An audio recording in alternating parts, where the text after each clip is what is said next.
One of the things that I really admired about Bob Avila, he was a great friend and mentor of mine, and I miss him dearly, is Bob was a lot like me, is that he was a straight shooter. He wouldn't go behind your back, wouldn't do a bad deal. You know, I asked him one time, I said, when another trainer's customers call you and say, hey, I want to move my horses from this barn and I want them to move them to your barn, the first thing Avila would say, I asked him, I said, how do you handle those situations? He said, first thing I ask the customer is, have they told the trainer they're interested in moving? And 9 times out of 10, the customers say, no, I haven't told him. First thing Avila would say is, I don't want to talk to you until you've at least told the trainer that. And ask the trainer, is it fixable? Is the problem you and the other trainer got fixable? Because if it is fixable, try to fix it. He would never just go behind another trainers and steal their customers and say, sure, come on over here. Not only that, Avila told me he would hang up the phone and he would call that call that trainer and say, hey, by the way, hey, listen, one of your customers just called me. They're kind of unhappy. I didn't get in the middle of it, but I'm just telling you, you've got a problem. If you can get it straightened out, that's awesome.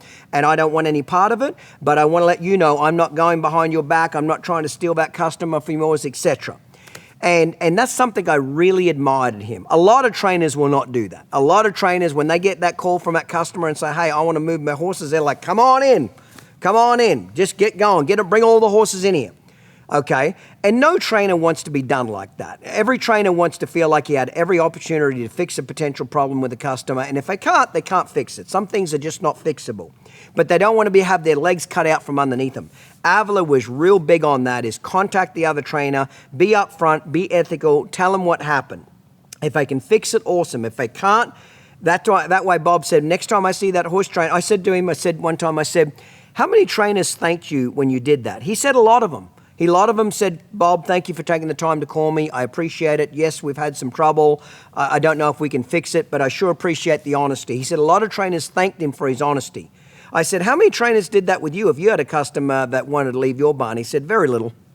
He said, most of the time they just say, come on over.